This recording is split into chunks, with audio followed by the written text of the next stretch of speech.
y que se fundamentan en cualquier cosa menos en la Escritura. Creo con todo corazón que el Evangelio es antiguo.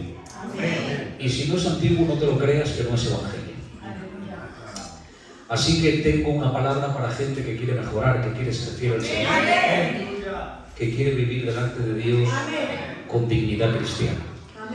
Sabiendo, hermanos, y entendiendo que el escenario mundial se está preparando para lo peor, hay una Agenda 2030 que es muy dañina, que hay una influencia satánica detrás de ella, y creemos que el escenario se está preparando para que en cualquier momento el Señor aparezca.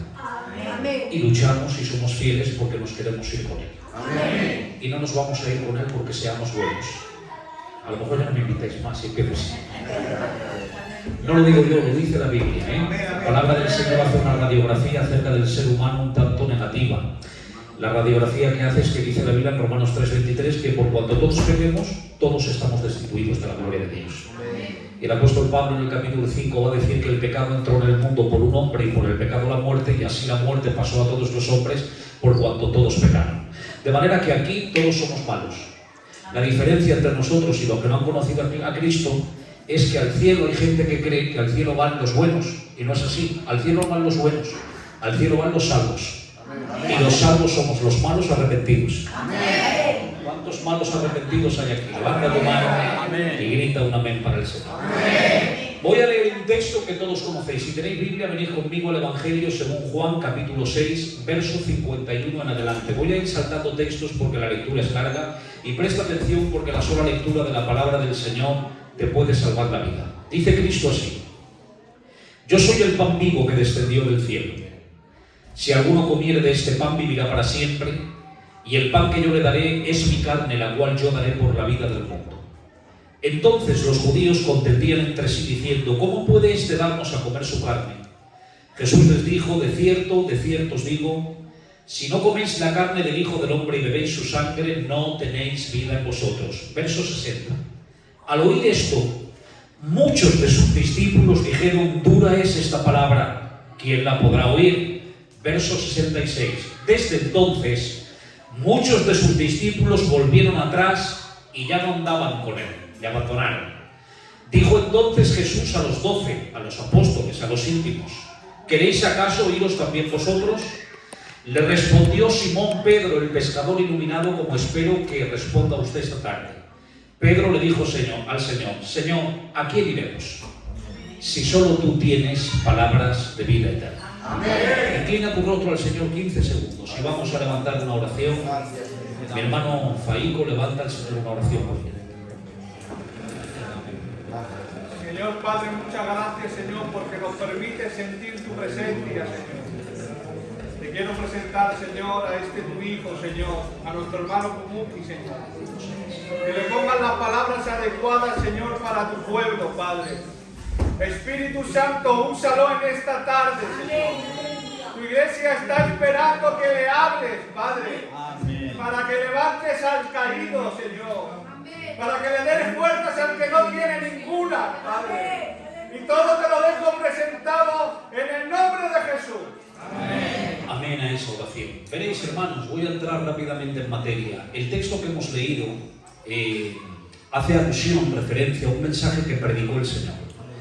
Un mensaje que predicó en los días de su ministerio público, y que de no haber predicado este mensaje el Señor habría conservado a más gente.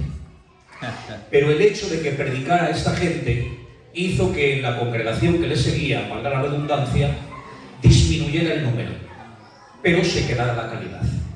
Voy a lanzar una palabra de paso y luego entramos en este análisis de este texto que considero importante. El Señor no cuenta números.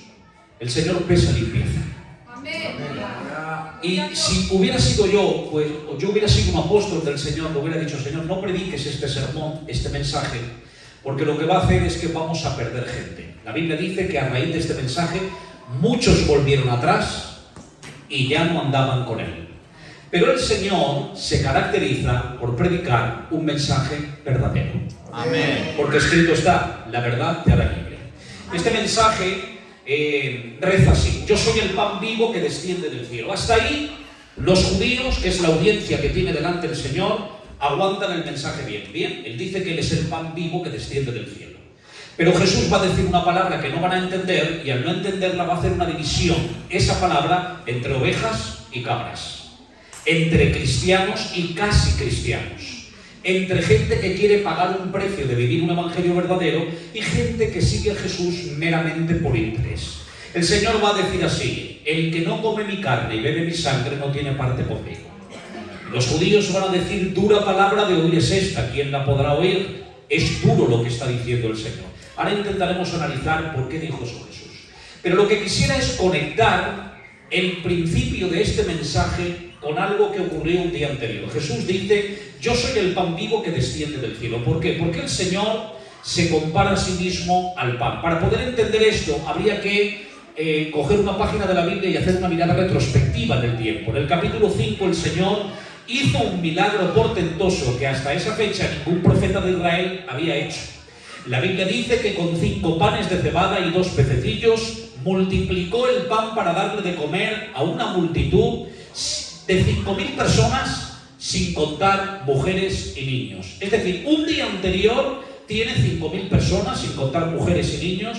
Vamos a suponer que todos los que habían allí eran gitanicos como nosotros. Los gitanicos tienen por costumbre tener mucha prole. Si no se contaron los niños, allí habían 7 o 8.000 personas.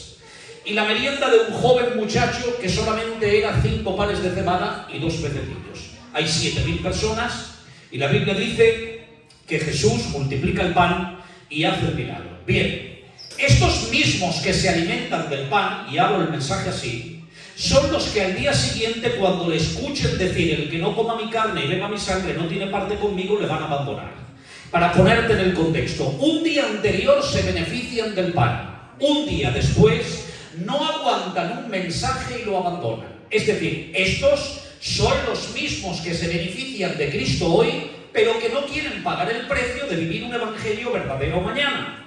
Y voy a empezar abriendo el mensaje diciendo las siguientes palabras: los que abandonan a Cristo lo abandonan porque quieren otra ruta para su vida, porque quieren otras cosas para sus vidas, porque han decidido tomar otro camino, otra alternativa, porque no quieren renunciar a la vida que ellos quieren vivir, porque tengo que decir una palabra en honor a la verdad. Nadie de aquí podrá decir que abandona a Jesús porque de él recibió un maltrato, porque Jesús no maltrata a nadie. Amén. Hermanos, ¿cuántos de aquí creen que Jesús es Dios? Amén. Creo en la divinidad de Jesús de Nazaret. Amén. A pesar de lo que digan algunas ramas del judaísmo mesiánico que intentan negar la divinidad de Cristo, a pesar de lo que diga la teología liberal alemana que quieran privar a Jesús de divinidad, nosotros creemos en la Iglesia de Carolina que Cristo es Dios. Amén. Si Jesús es Dios, tiene un atributo inherente en su naturaleza que se conoce como la presciencia. La palabra presciencia es una palabra griega compuesta de 2 raíces. Pre, antes, ciencia, conocimiento. El conocimiento anticipado de las cosas. De manera que podríamos decir que Jesús sabe desde hoy lo que te va a pasar el año que viene. Es decir, cuando Cristo tiene aquella multitud de 5.000 personas delante, Él sabe que a estos que les va a dar el pan, mañana al predicar este mensaje tan duro le van a abandonar. Podría haber dicho el Señor: moriros de hambre, que mañana me vais a dar la espalda. Pero Jesús es tan bueno que, sabiendo que le puedes ofender mañana, te sigue dando pan hoy, te sigue bendiciendo hoy, sigue contando contigo hoy. Miren, hermanos, el mayor ejemplo de aquel que le dio la espalda a Jesús, a pesar de que recibió por parte de Cristo un buen trato, es Judas. Judas Iscariote acompañó a Jesús, uno de los 12 apóstoles, durante los días de su ministerio público en la tierra. Camina con él, anda con él, le ha visto resucitar muertos, darle vista a los ciegos, levantar paralíticos, se acuesta con él, se levanta con él, ha escuchado el sermón del monte. Pero hermanos, en la cena de Pesach, de Pascua, en la noche anterior a la crucifixión de Jesús, dice Cristo a los apóstoles: uno de vosotros me va a entregar. Y dice Pedro: Señor, ¿seré yo el que te va a traicionar? Dice Juan: no, Pedro, igual soy yo el que le vende, que soy más débil que tú. Y Santo Andrés: no, que a lo mejor soy yo. Todos los apóstoles tenían dudas de sí mismos porque no se fiaban de su carne de que podían traicionar a Jesús. Pero nadie tuvo sospecha de Judas. Alguien podría haber dicho: no, Pedro, ¿te acuerdas del trato que le dio el Señor ayer a Judas? ¿Cómo lo menospreció? ¿Cómo no le hizo hizo una pregunta y no le respondió, cómo le da de lado. Le he visto cierta actitud de rechazo hacia Judas, yo creo que es él. Pero ¿sabes por qué todos los apóstoles sospecharon de ellos y nadie tuvo sospechas de que el traidor era Judas? Porque el mismo trato que Jesús le dio a Juan, que se recostaba en su pecho, se lo dio a Judas a unas sabiendas que lo iba a vender por 30 miserables monedas de plata. Cristo es tan bueno que cuando Judas va al Getsemaní a venderlo, dice que se presenta con los principales, con aquellos soldados y una turba enviada por los soldados romanos. Y cuando llega allí, le dice, mira cómo lo recibe el Señor, le dice, amigo, ¿a qué vienes? ¿Cómo que amigo? ¿Acaso no sabes a qué vienes? Si es una pregunta retórica, vienes a venderme, pero te trato de amigo porque quiero hacerte saber, Judas, que aunque sé desde antes de que nacieras que me ibas a vender, te sigo tratando como amigo porque tu traición no rompe mi amistad. Y tengo para ti una palabra de Cristo, aunque le ofendas, Él sigue contando contigo si te arrepientes, porque Dios es un Dios de misericordia. Los que lo crean levantan la mano y gritan amén para Dios. Multiplicación de panes y peces. Voy avanzando. A ver si podemos llegar al día donde Él predica el mensaje. 5.000 personas, sin contar mujeres y niños. Y ahora dice el Señor, esta gente lleva 3 días conmigo y no quiero mandarlos a casa, no sea que se desmayen en el camino. Y le van a decir los apóstoles, Señor, envíalos a casa ya que el sol declina. Ya llevan 3 días contigo. Diles que se marchen. Esto es lo que hacen los apóstoles cuando no tienen pan. Cuando no hay recursos, despiden a la multitud. Diles que se vayan. Pero Jesús, que es el buen panadero y que madruga temprano para darte el pan cuando sabe que te hace falta, dice, no, yo no los mando a la casa sin comer. Mientras yo esté aquí el panadero no va a faltar pan entre la multitud. Y le dice a los apóstoles, dales vosotros de comer. No tenemos nada. Pero dice Andrés, aquí hay un muchacho, está registrado en los 4 evangelios. Aquí hay un muchacho, no conocemos su nombre. Cuando lleguemos al cielo preguntaremos quién era.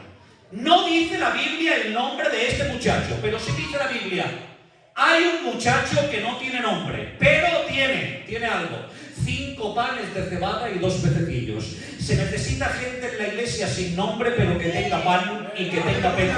Este nombre no tiene, pero tiene algo que los apóstoles que sí tienen nombre no tienen. Dice, tiene 5 panes de cebada y 2 pececillos. Y dice la Biblia, hermanos míos, que el Señor, antes de multiplicar el pan y coger la merienda de aquel niño, dice que va a dar una orden que la he leído 100 veces y no he caído en la cuenta. Dice, le dijo a los apóstoles hacer grupos de 50 y de 100. Es decir, antes de multiplicar el pan y repartirlo, vais a poner orden entre la multitud. ¿Habéis visto, si hay hábitos, me disculpáis, cuando un camión cargado de alimento llega a un país tercermundista? Hay tanta hambre allí que se producen avalanchas, gente que se pisotea el uno al otro, hay gente que ha perdido la vida por un mendrugo de pan. Una multitud 3 días, siguiendo a Jesús, hermanos míos, sin comer ni beber. Cuando tienen a Jesús delante y va a multiplicar el pan, el Señor sabe que puede haber un desbarajuste y dice, no, antes de multiplicar el pan vamos a establecer orden. Y mandó a los apóstoles a que hicieran grupos de 50 y de 100. La gente quiere pan, pero Jesús primero pone orden. La gente quiere milagro, pero Jesús primero establece orden. La voy a lanzar y a ver si la abrazas en tu corazón. Hay gente que quiere el pan de Dios, la bendición de Dios, pero no quiere ordenarse, y esto no funciona así. El Señor te dice, ¿quieres pan? Ordénate. ¿Quieres pan? Vive en santidad.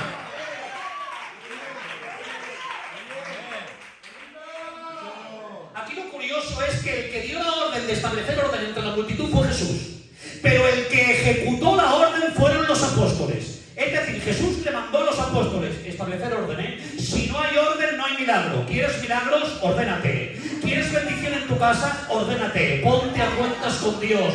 Hermanos, lo voy a decir desde aquí, no se moleste usted cuando los siervos de Dios quieran establecer orden en la iglesia, porque no están haciendo otra cosa que obedecer mandamientos del jefe. Si quieres que el pan en Carolinas no falte, sujétate a los siervos y ordena tu vida. Y ahora dice la Biblia que cuando todos se ordenaron, hermanos míos, entonces el Señor hizo el milagro.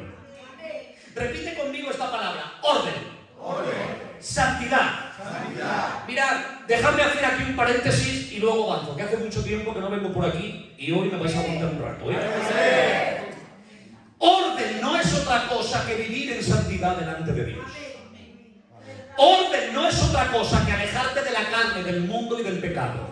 Orden no es otra cosa que caracterizarte por la característica principal de un creyente: decirle que no a lo que otros le pueden decir que sí. Escribe Pablo una carta y dice: haced morir lo terrenal en vosotros. Y escribe otra carta a la iglesia de Éfesos y dice: Cristo os dio vida cuando estabais muertos en delitos y pecados. A ver, Pablo, ¿en qué quedamos? Primero estamos muertos en nuestros delitos y pecados, y en virtud del sacrificio de Cristo recibimos la vida. Y ahora que recibimos la vida nos mandas morir, hacerlo morir lo terrenal en vosotros. ¿En qué quedamos, Pablo? ¿Vivimos o morimos? De esto trata el Evangelio. El verdadero Evangelio ayuda a vivir al muerto y enseña a morir al vivo. Te enseña a morir a tu carne, a morir al pecado, a morir al mundo, a morir a la vida que te agrada a ti, para vivir la vida que agrada a Dios. Orden. ¿Y cómo ordena Dios? Separando, hermanos. Porque la palabra santidad o santo significa esto: apartado, separado para Dios. La iglesia de Carolina se debe caracterizar por esto, por vivir separada de la corriente del mundo. Dios ordena una vida separándola. Por eso, ¿qué dice la Biblia? En el principio creó Dios los cielos y la tierra ¿cómo estaba? Desordenada y vacía. ¿Y cómo pone Dios orden en la tierra? Separando. Dice la Biblia que separó la luz de las tinieblas, la noche del día, las aguas de la tierra seca, porque antes está mezclado, y al estar mezclado hay desorden, y Dios tiene que intervenir con su palabra para separarlo. Es la palabra de Cristo, la Escritura, la que te separa cada vez que se predica desde este púlpito y desde esta tribuna, para que vivas como le agrada a Dios. Sí, hermanos, Dios quiere que vivamos en orden y no mezclados. En orden y no mezclados. Hay un mandamiento que el pueblo hebreo hasta el día de hoy no entiende mucho. Hay un mandamiento en la ley de Moisés que dice: no te harás vestidos con diferentes tejidos.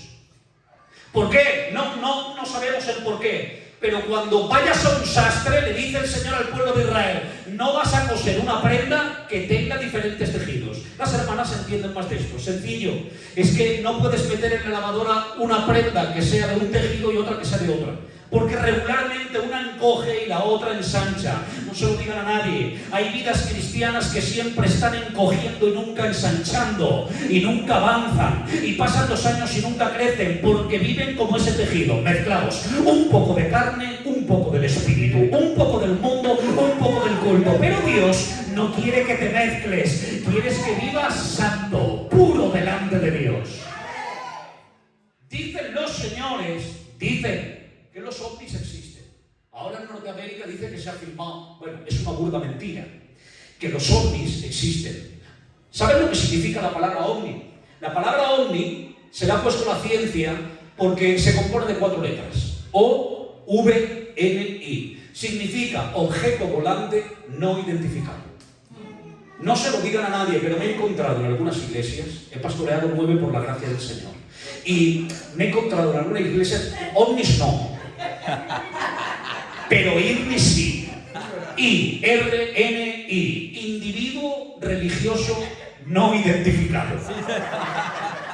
No lo puedo identificar, porque desde enero a junio se consagra. Y cuando llega el verano se va de ocio, de vacaciones y la manga. Y cuando llega el 1 de diciembre dice: bueno, yo me despido y ya vengo el 7 de enero, porque el Señor también lo dijo así: yo estoy con vosotros todos los días hasta que llegue el verano.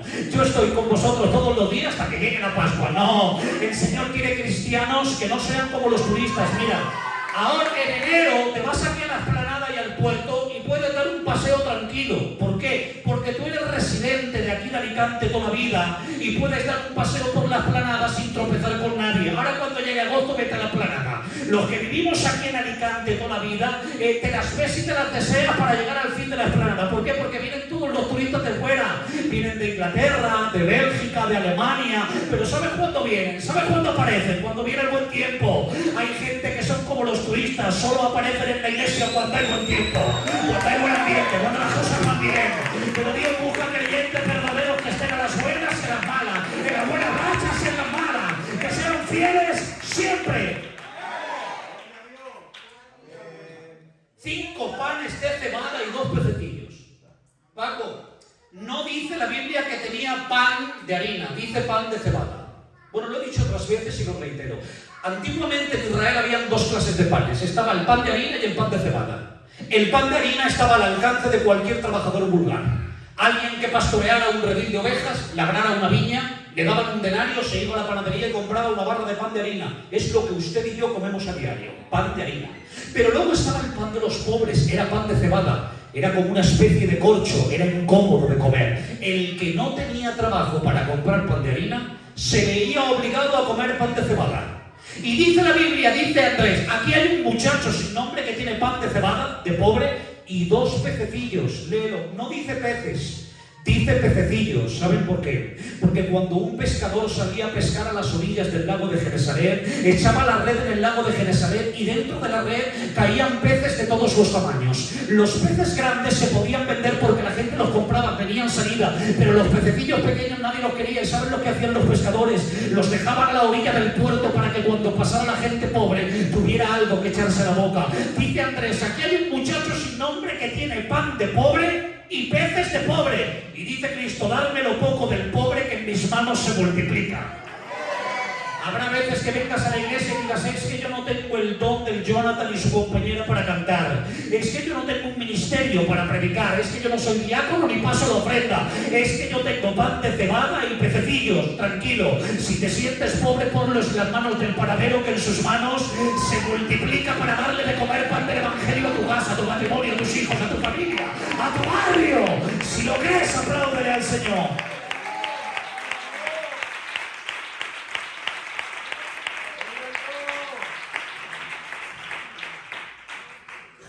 No tiene poder Cristo para hacer así, multiplicar panes y peces sin quitarle la merienda que el muchacho. No dice la Biblia que al chasquido de sus dedos cae la lluvia, la nieve, el viento y el vapor. Podría haber dicho el Señor, pan y peces para todos.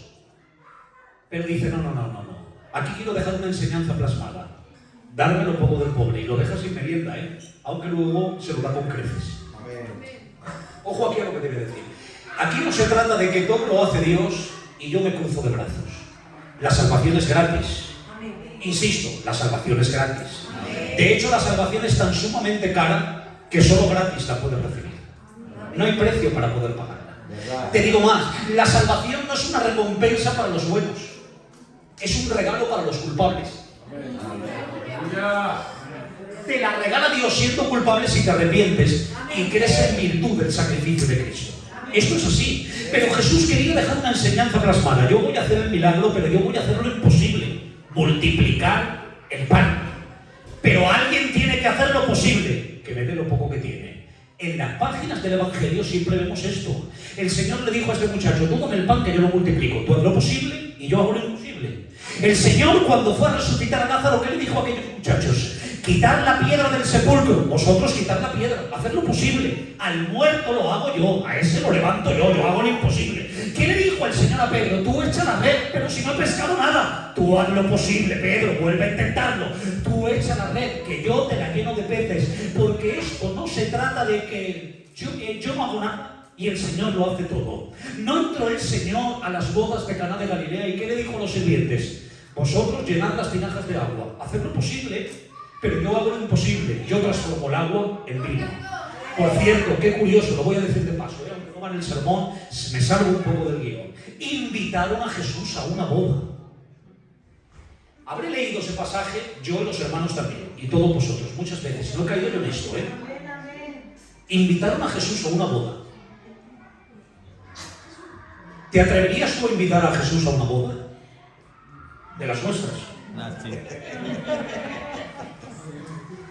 Si Jesús entró al templo y vio un desorden allí, uno que vendía ovejas, otro que vendían palomas, otro que vendían bueyes, y vio tanto desorden que dice que cogió un azote de cuerdas y volcó las mesas y formó allí un trajín. Escuchad bien esta frase, Jesús se cargó la paz del templo.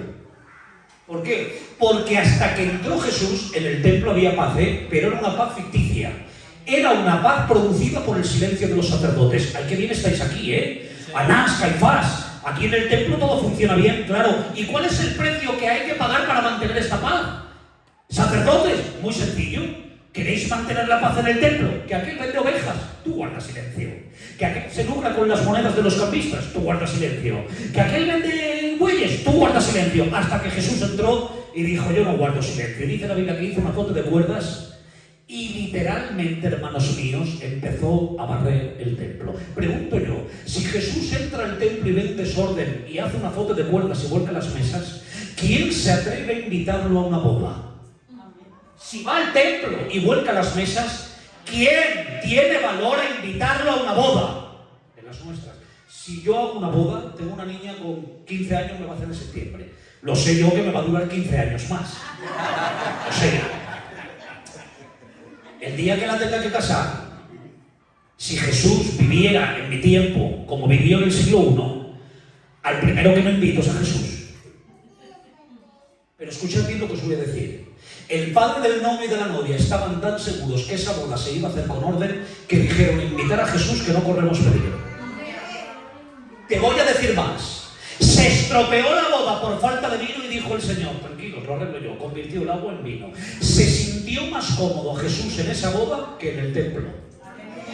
Porque este Cristo bíblico es muy extraño. A veces encaja en una boda y otras veces no se siente cómodo en un templo.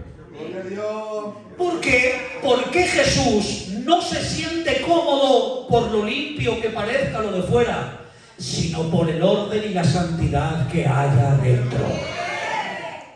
Nosotros queremos que Jesús encaje en nuestro templo. ¿Cuántos quieren? Levanta tu mano y grita un amén para el Señor. Voy a pegar un salto y voy al tema.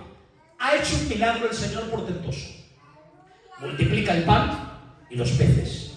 Y cuando hace aquel milagro, despide a la multitud. Venga, vale, cada uno a su casa. Toma el Señor a los 12 apóstoles, se sube en una barca y cruza la otra ribera. Al día siguiente, la multitud que ha quedado impactada por el milagro, se quedan mirando el uno al otro y dicen, ¿dónde está el rabí? ¿Dónde está el profeta? Vamos a buscarle, porque cuando hizo el milagro, dice la Biblia literalmente en Juan 6:14 que dijeron, aquellos hombres viendo la señal que Jesús había hecho, dijeron, verdaderamente, este es el profeta que había de venir al mundo. ¿Y saben por qué dijeron, este es el profeta que tenía que venir al mundo? Porque Moisés, en los días de su carne, dijo que el Señor le habló y le dijo, profeta del medio de ti, de tus hermanos como yo, te levantará Jehová tu Dios, a él oiréis. Es decir, todo el Antiguo Testamento tenía profecías mesiánicas que apuntaban a Cristo. Y los judíos, cuando vieron que Cristo multiplica el pan y los peces, dijeron, ya está, no hace falta que busquemos más. El Mesías que anunciaron los profetas lo tenemos delante de nosotros. Zacarías había dicho de él, nacerá el sol de justicia y en sus alas traerá salvación. Isaías había dicho de Cristo, saldrá una vara del tronco de Isaí, cuyos renuevos retoñarán como raíz de tierra seca.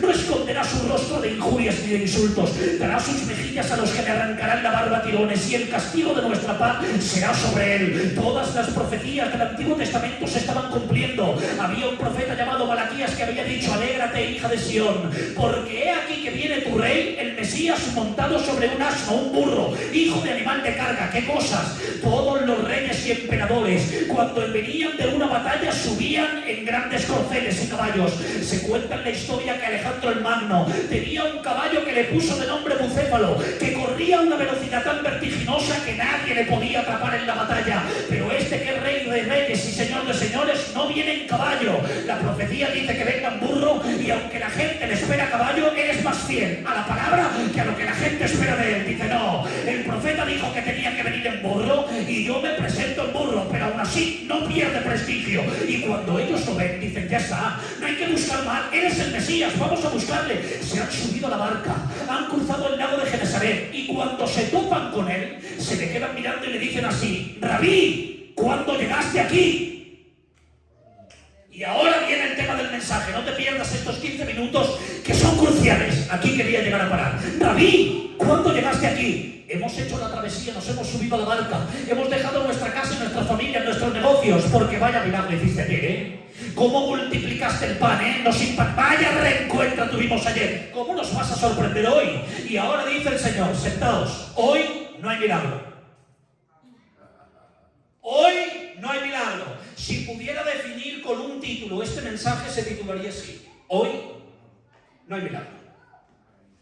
He dicho que es una palabra para gente madura. ¿La quieres recibir? Hoy no hay milagro, pero como que el Señor no dijo eso. Bueno, no lo dijo, pero lo hizo. Sentaros, hoy no hay milagro. Os voy a predicar el Evangelio. A ver si os vale con eso. A ver si os conformáis sin milagro. A ver si hacéis la misma travesía, aunque no cumpla vuestros deseos de vuestro corazón.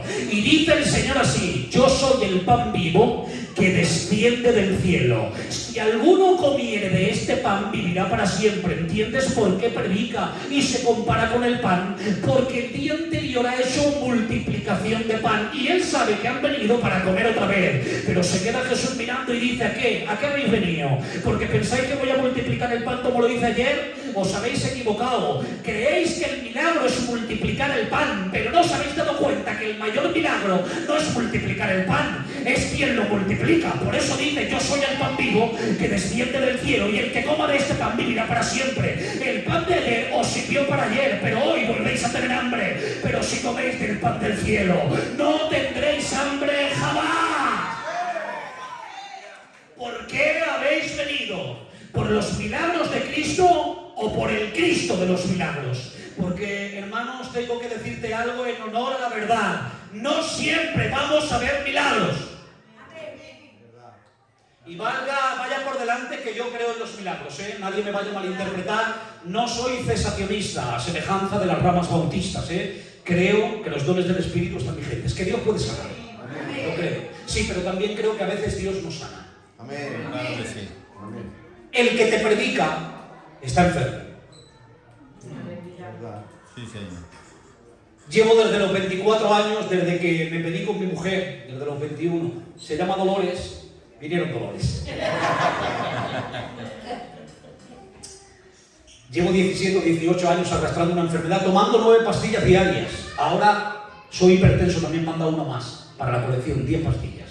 Y he orado muchas veces al Señor que me sane y no lo ha hecho. Como Pablo oró y rogó al Señor que le quitara ese aguijón. 3 veces oró y le dijo el Señor: no, Pablo, bástate mi gracia porque mi poder se perfecciona en tu debilidad. Cuando Pablo escuchó la respuesta de Dios, él no dejó de orar. Porque escúchame bien, ¿eh? Escúchame bien, porque esto te puede salvar la vida. El no de Dios también es una respuesta. Amén. Y escucha bien, y en ocasiones la mejor de ellas. Te lo voy a ilustrar de esta manera. El verano pasado me llega una carta del colegio. Tengo un niño, mi Manuel, que tiene 8 años, que es de guapo y de alto como su santo padre. A ver si un día me lo traigo, lo conocéis. Es un regalo del Señor. Bueno, pues se trata que me llega la carta a la casa para irse de excursión a Santa Pola, en un autocar, con monitores. Padres y madres no pueden ir. Y bueno, ya sabéis cómo somos, ¿no? Las paranoias de que no vas. Que no va. Y el niño que sí que voy, que me dejan ir a la playa y voy a meterme en una piscina. Y digo: no, que tú estás muy corto. Y no, que no entras tú. Que no te vas. Y el niño: que yo voy. Lunes una pelea, martes otra pelea, miércoles otra pelea. Se iba el viernes, toda la semana enfadado conmigo. Se encerró en el cuarto: pues no te hablo. Me quitó el habla durante toda la semana. Y firmé la carta no dando autorización para que fuera. ¿Saben, hermanos? Ha pasado casi un año. Hasta el día de hoy, mi niño no ha entendido por qué le dije que no iba a la excursión. Pero lo que tampoco ha entendido, que mi no, lo único que estaba buscando era protegerle. Si supieras de cuántas te libra Dios cuando te dice que no. Amén, Señor. Aleluya. Sí, hermanos. Hoy no hay milagro. Desde el 2020 hasta el 2023, esta palabra se ha hecho carne en muchos de nosotros. A veces el Señor no ha hecho milagros. ¿Qué dice el Salmo 23? Y voy cerrando. Jehová es mi pastor, nada me faltará. En lugares de delicados pastos me hará descansar. Confortará mi alma, me guiará por sendas de justicia por amor de su nombre. Aunque ande en valle de sombra y de muerte, no temeré mal alguno, porque tú me librarás. ¿Dice eso? No dice eso el Salmo. No dice: no temeré porque tú me librarás. Dice: no temeré porque tú estarás conmigo.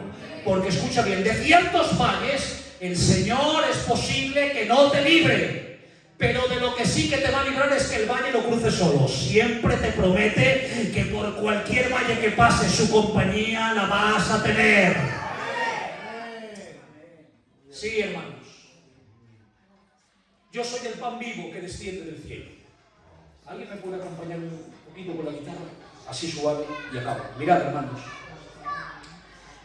Yo soy el pan vivo que desciende del cielo. Hasta ahí, vente conmigo y imagínate la escena. Yo es que veo las escenas bíblicas en 3 dimensiones. Mira, 5.000 personas que multiplican el pan, hacen la travesía y se presentan delante de Jesús. Y Jesús se pone a predicar. ¡Yo soy el pan! Hasta ahí lo aguanta. Bien, va bien, ¿eh? El joven de Nazaret predica bien, ¿eh? No lo hace mal, ¿eh? Muy bien, ayer hizo un milagro y el mensaje va bien. Pero va a decir una palabra Jesús que no van a entender. Y dice así: el que no coma mi carne y beba mi sangre no tiene parte conmigo. ¡Ay, Señor! Esa palabra te ha sobrado. Ibas bien hasta ahí. Si no lo hubieras dicho, hubieras conservado a toda la iglesia contigo.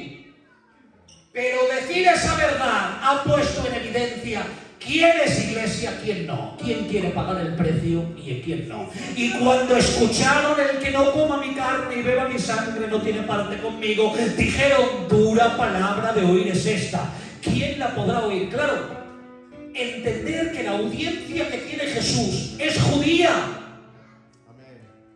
Nosotros extendemos este texto porque se nos ha predicado con 2000 años de historia del cristianismo. Jesús no estaba diciendo que comieran su carne y su sangre literalmente, estaba hablando de su sacrificio, estaba diciendo que su sacrificio era el único medio, la única alternativa de expiación del pecado posible. Si no aceptáis mi sacrificio, no podéis salvaros. De eso estaba hablando, pero los judíos no entendieron el mensaje. Primero, porque ellos no esperaban a un Mesías sufriente. La mayoría de ellos esperaban a un Mesías triunfante que les librara del poder extranjero, que viniera a caballo y no en burro. Y segundo, porque Cristo no había muerto ni resucitado todavía, no entendían todavía el plan en su mente. Tercero, había un verso en el libro de Levítico, en la ley de Moisés, que decía: no comeréis cosa alguna con sangre, porque en la sangre está la vida. Es decir, un judío no podía comer sangre hasta el día de hoy. El judaísmo ortodoxo no come sangre. Para que me entendáis, morcillas no pueden comer. No saben lo que se pierden. El caso es que no podían comer sangre. Y ahora, hermanos míos, cuando Jesús dice: el que no coma mi carne y beba mi sangre no tiene parte conmigo, ellos dicen: pero vamos a ver, Moisés dice que no podemos comer sangre de animal, y ahora vienes tú que dices ser el Mesías y nos dices que si no comemos tu sangre no tenemos vida en nosotros. ¿Pero de qué va esto? ¿Esto qué es canibalismo? ¿Qué? Y dice la Biblia que no lo entendieron y desde aquel día lo abandonaron. ¿Por qué? Porque la palabra de Jesús no entraba en su metro cuadrado de conocimiento. Como no te entiendo, te abandono. Estamos viviendo un tiempo donde la gente que no entiende a Jesús le está abandonando. Escucha bien, y si es mentira, si no es verdad lo que estoy diciendo, niégamelo. En el año 2020, cuando empezó a golpear la pandemia, abrían las redes sociales y había gente asomada por las ventanas. Había gente que abandonaba el pecado porque creían que Cristo venía esa noche. Han pasado 3 años, como Cristo no ha venido, ¿qué han hecho? Se han ido porque no le entienden. ¿Quién se ha quedado? Los de verdad, los que no lo entendemos, pero nos quedamos, los que a veces lloramos, pero queremos seguir de pie, los que a veces sufrimos, pero queremos pagar el precio de vivir el evangelio verdadero. Desde aquel día lo abandonaron. ¿Por qué? Porque seguir al Cristo de los milagros es fácil. Seguir al Cristo que resucita a los muertos es fácil. Seguir al Cristo que te concede las peticiones de tu corazón y te dice sí, es fácil. Pero seguir al Cristo que te dice que no, aunque lo que pidas sea lícito, a otros sí, a ti no, porque tengo un trato especial contigo. Seguir a ese Cristo es más difícil. Señor.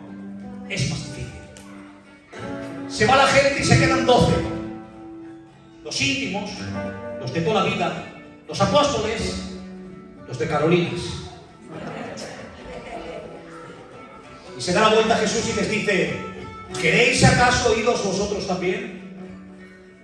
Qué desafío, Este pastor es muy raro, Ha perdido a 5.000 miembros y a los 12 que le quedan le dicen: ¿queréis iros? Que no tengo problema, La puerta está abierta.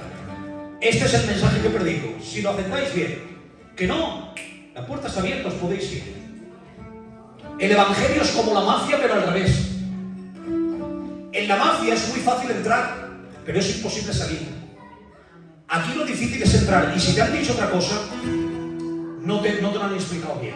Pero ¿cómo, hermano? Si al culto puede venir cualquiera. Claro que sí, al culto sí, al cielo no, Jesús dijo: esforzaos a entrar por la puerta estrecha, Porque ancha es la puerta y espacioso el camino que lleva al infierno, y muchos son los que entran por ella.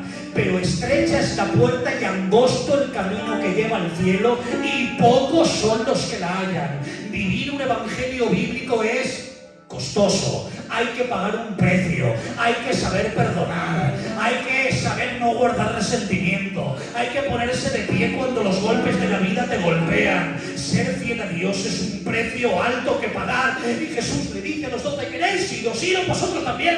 Y sale Pedro y pega un grito y responde a Jesús como espero que responda usted esta tarde. Le dice Pedro: Señor, ¿a quién iremos? Yo siempre creía que Pedro dijo a dónde iremos, pero no dice a dónde, dice a quién. Estaba diciendo: lugares podemos ir a muchos, pero ¿en qué lugar encontraremos a alguien como tú, Señor? Que nos cure las heridas cuando estamos heridos, que nos consuele cuando estamos llorando, que nos fortalezca cuando estamos débiles, que nos consuele el alma cuando estamos enlutados. ¿Os pensáis que el apóstol Pedro entendió a Jesús? ¿Qué va? Pedro tampoco entendió el mensaje de Jesús. Porque te recuerdo que meses más tarde, estando en la casa de Simón el curtidor, dice que tuvo una visión, un lienzo, y vio animales que estaban prohibidos comer por la ley de Moisés para un judío. Y le dice el Señor: Pedro, mata y come. Y dice: Señor, ni mato ni como, porque jamás cosa inmunda entró en mi boca. Es decir, que hasta ese momento Pedro, como judío, seguía guardando las leyes dietéticas de la ley de Moisés. Es decir, que Pedro tampoco lo entendió. Comer tu carne, beber tu sangre, esto no es para nosotros. Pero la diferencia entre Pedro y los 5.000 es que dicen: aunque no te entienda, yo no soy como esto. Yo no te entiendo, pero no me voy a ninguna parte, Jesús. Me quedo contigo, me quedo contigo, me quedo contigo. De esto trata el mensaje, hermanos. De permanecer sin entender. Miren, hermanos, llevo desde los 17 años en el Señor. Me convertí a temprana edad. No me ha dado tiempo a conocer el mundo. Con 19 años me pusieron en un púlpito. Y con 24 años pastoreé mi primera iglesia, Monforte, iglesia preciosa. Llevo toda mi vida en la mano. No me preguntéis ciertas cosas, porque no tengo respuesta. No las entiendo. Hay cosas que son incomprensibles. Hace poco estuve visitando una iglesia que también la pastoreé, la iglesia Madre de Elda, una iglesia emblemática. Y miré a un lado, los hermanos saben de qué hablo, y había una silla vacía que no importa quién se siente en esa silla, nadie la podrá llenar como lo hacía él. El tío Abelino, que en paz descanse. Se me llevó el Señor en esta época mala que hemos pasado, en el 2020. Hay cosas que no entiendo, hermanos. Pero aunque no entienda, hemos decidido quedarnos. Escucha bien, habrá veces que Dios te diga que no. Habrá veces que no haya milagros cuando los estés pidiendo. Habrá veces que te pase como a esta multitud. Un día el Señor te sorprende y dices: ¿cuánto pan? Otro día vas y dice el Señor: hoy no hay milagro, hoy te predico el Evangelio. ¿Te basta con eso? ¿Te quedas con eso? ¿Te vale con la Escritura? Escúchame bien. La Escritura es suficiente para vivir confiado y morir seguro. No necesitas nada más. No entiendo. Hay cosas que no entiendo. En mi casa, y no quiero herir sensibilidades, pero en mi casa durante unos años, un año tras otro, ¿y qué cosas, entre septiembre y noviembre, en esos 3 meses, cuando llegaba septiembre, Paco, temblábamos. Durante 5 años perdimos 5 seres queridos. Mi casa era un manto de luto durante muchos años. Mi abuelito, mi abuela, 2 tíos míos, hermanos de mi padre, muy jóvenes, y luego el palo más fuerte, mi hermano mayor, que partió con el Señor con 33 años. Somos 9 hermanos, y el mayor se lo llevó el Señor. Y orábamos y creíamos que Dios iba a sanar, y no lo hizo, y se lo llevó. Porque hay cosas que no se entienden, hermanos. Aleluya. Aquí estamos.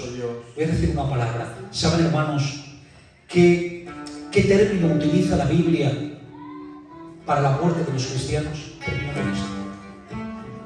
Utiliza el término partida. Partir. Por eso dice Pablo: tengo deseo de partir y estar con Cristo, lo cual es muchísimo mejor. Le llama a la muerte partir. Y en otro texto dice: porque el tiempo de mi partida ya está cercano. Yo ya estoy para ser sacrificado, Timoteo. ¿Saben por qué los cristianos del primer siglo le llamaban la muerte de los cristianos partida?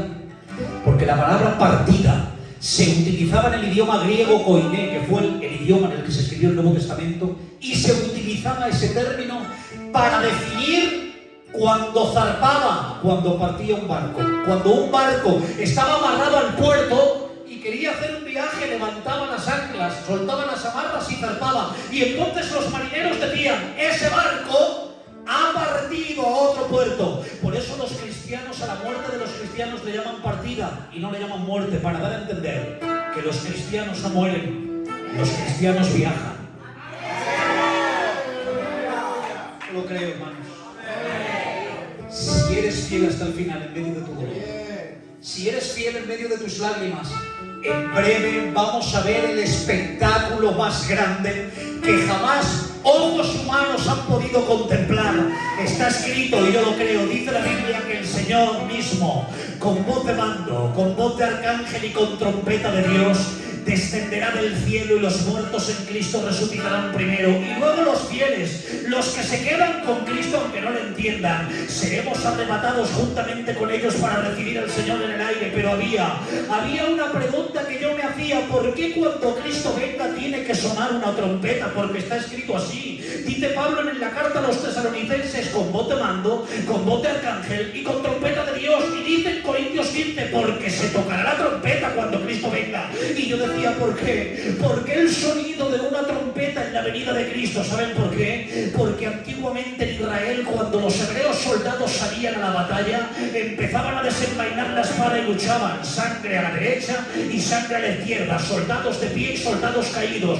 Pero en medio de la batalla, cuando se terminaba, salía un soldado y tocaba un shofar. El shofar era la antigua trompeta de Israel, y sonaba la trompeta, y los soldados hebreos entendían el mensaje. Cuando escuchaban el sonido de la trompeta, el mensaje era este: retirada, retirada, nos vamos para casa, envainar las espadas, subiros al carro, se acabó la batalla, se acabó la guerra. Por eso dice la Biblia: cuando Cristo venga, se tocará la trompeta, el inconverso no lo entenderá, pero la iglesia de Carolina captará el mensaje. El mensaje es este: Carolina, retirada, retirada, nos vamos para casa.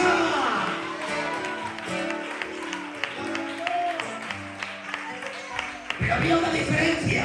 La diferencia entre cuando se tocaba la trompeta en Israel y la trompeta cuando Cristo venga es abismal. La diferencia, ¿saben cuál es? Es que cuando en Israel el sacerdote tocaba la trompeta, solo se retiraban los vivos, pero los que habían caído a filo de espada se quedaban tirados en el campo de batalla. Pero cuando Cristo venga será al revés. Dice la Biblia: cuando suene la trompeta, los primeros que se retiran serán los muertos en Cristo, y luego nosotros, los que hayamos quedado, seremos arrebatados para recibir juntamente al Señor en el aire. ¡Yo lo creo!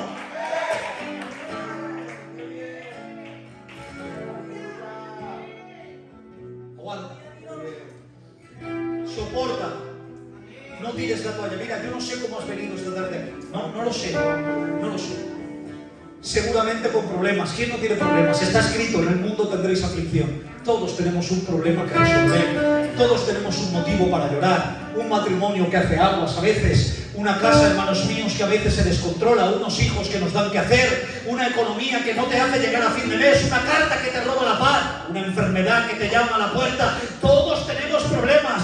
Pero tengo para ti una palabra de Cristo. El Señor dijo: a los que se queden, a los que aguanten, a los fieles, a los que, como Pedro, dicen: ¿a quién iremos si solo tú tienes palabras de vida eterna? Hay una promesa en la Biblia para ti, Carolina, que dice así: al que venciere, le daré a comer del árbol de la vida que está en medio del paraíso de Dios. Hay una promesa que dice: al que venciere, no sufrirá daño de la segunda muerte. Hay una promesa que dice: al que venciere, se sentará conmigo en mi trono, así como yo he vencido y me he sentado en el trono con mi Padre. Al que venciere, yo le daré autoridad sobre las naciones y las regirá con vara de hierro. Al que venciere, yo le haré columna en el templo de mi Dios. Al que venciere, yo le daré una piedrecita blanca, y en la piedra escrito un nombre nuevo que nadie conoce sino aquel que lo recibe. Y atención, dice: al que venciere, verá mi rostro. ¿Cómo? ¿No te emociona eso? ¿Ver el rostro de Jesús? lo que Moisés le pidió al Señor: Señor, muéstrame tu rostro. Pero ¿qué hablas, Moisés? Por más Moisés que sea, no hay ser humano que vea mi rostro y permanezca con vida. Métete en la peña que te voy a mostrar las espaldas. Pero lo que le negó a Moisés te lo va a permitir a ti. Dice: al que venciere verá mi rostro. ¿Y quieres saber cómo será su rostro? Yo no lo sé, pero me lo imagino. ¿Sabes lo que dice la Biblia? Dice la Biblia que los vestidos de Cristo brillan como el sol cuando resplandece en toda su fuerza. ¿Saben cuándo más brilla el sol? Desde las 12 de la mañana a las 3 de la tarde. Inténtalo mañana, que mañana va a hacer calor aquí en Alicante. Sal a las 12 de la mañana y quédate mirando el sol. A ver si puedes aguantar mirándolo 5 segundos. No puedes. El alumbramiento, los rayos solares te dañan la retina del ojo. No puedes aguantar. Pues bien, dice la Biblia: así brillan los vestidos de Cristo como el sol cuando resplandece en toda su fuerza. Y yo me pregunto, si sus vestidos brillan como el sol, ¿cómo tiene que ser él?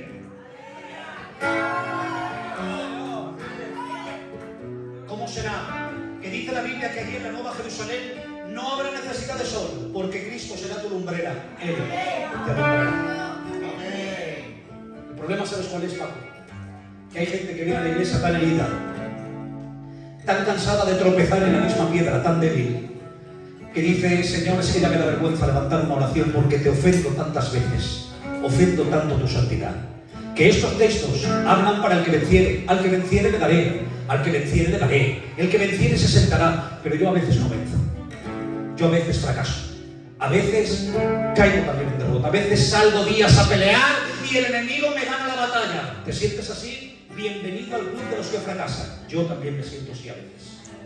Pero ¿sabes qué? Que no vas a vencer por tus propias fuerzas. No vas a llegar porque tú tengas valía. No vas a llegar porque tú tengas recursos o seas muy espiritual o yo sea siervo del Señor o más espiritual que nadie. ¿Sabes por qué vas a llegar? Porque hay un texto en la Biblia que dice así: Él da esfuerzo al cansado y multiplica las fuerzas al que no tiene ningunas. Hay un texto que dice: ninguna arma forjada contra ti prosperará y condenarás toda lengua que se levante contra ti en juicio. Hay un texto en Éxodo 14:14 que dice: Jehová peleará por vosotros y vosotros estaréis tranquilos. Hay un texto en Romanos 8 que dice: somos más que vencedores por medio de aquel que nos amó. Hay un texto que dice: todo lo puedo en Cristo que me fortalece. Y hay un texto que dice: ¿quién nos separará del amor de Cristo? Ni lo alto, ni lo ancho, ni lo profundo, ni lo presente, ni lo porvenir, ni ángeles, ni principados, ni ninguna otra cosa creada nos podrá separar del amor de Dios que es en Cristo Jesús. Amén. Tengo esta palabra sencilla. No te vayas. Quédate. Que merece la pena pagar el precio. Amén. Que merece la pena vivir abrazado al Señor, aunque a veces veas cosas que no te gustan, aunque a veces el Señor te diga que no, aunque haya milagros que no sucedan, merece la pena quedarte con Cristo.